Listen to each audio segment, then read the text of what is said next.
Hello বন্ধুরা, কেমন আছো? আশা করি সবাই ভালো আছো। তো আমি আর কোহলি সেদিনকে চলে গেছিলাম আনন্দ মেলায়, যেটা হয়েছিল ময়নাগুড়ি বড় বল খেলা মাঠে। তো সেখানে গিয়ে দেখি প্রচুর দোকান বসছে আর সাথে অনেক খাবারের দোকানও ছিল, কিন্তু মেলায় একটু ভিড় কম ছিল।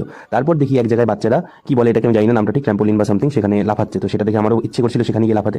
তারপর দেখি অবাক কাণ্ড, একটা ড্রাগনের পিঠে চেপে সবাই ঘুরে বেড়াচ্ছে। তারপর দেখি কয়েকটা মুরগি ঘুরে বেড়াচ্ছে গোল গোল করে। তো সেগুলো দেখার পরে আমি আর কোহলি চলে গেলাম একটা দোকানে। সেখানে গিয়ে আমরা ট্রাই করে নিলাম আমাদের ভাগ্য, মানে কতগুলো বল ফেলতে হবে বক্সের মধ্যে, যদি তারপর সেগুলো অ্যাড করে যে নাম্বারটা আসবে যদি সেটা থাকে তাহলে আমাদের প্রাইজ লাগবে। তো আমাদের ভাগ্য তো খুব ভালো, সেই নাম্বারটা ছিল না, আমাদের এসেছিল 18, কিন্তু প্রাইস ছিল 19। তারপর আরেকটা দোকানে গিয়ে আমরা চেষ্টা করলাম ভাগ্য ট্রাই করার, এখানেও খারাপ ভাগ্য, 48 নাম্বার এসেছিল, তো সেটাতে কিছু ছিলই না।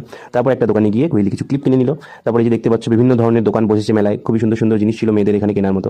তারপর চলে গেলাম একটা দোকানে, যেখানে গিয়ে আমি ফাটিয়ে নিলাম বেলুন, মানে বন্দুক দিয়ে। আর ছিল বিভিন্ন ধরনের রাইড, নাগরদোলা, ডিসকো ডান্সার। তো সেখানে গিয়ে আমরা কিছুক্ষণ দাঁড়িয়েছিলাম, কিন্তু মেলা ছিল একদমই ফাঁকা, তার জন্য রাইডগুলো সব বন্ধ ছিল। তো এই করে আমরা দেখতে দেখতে বেরিয়ে গেলাম মেলা থেকে। তারপর চলে গেলাম শপিং মলে, সেখান থেকে কিছু কিনে চলে আসলাম বাড়ি। দেখা হচ্ছে নেক্সট ভিডিওতে।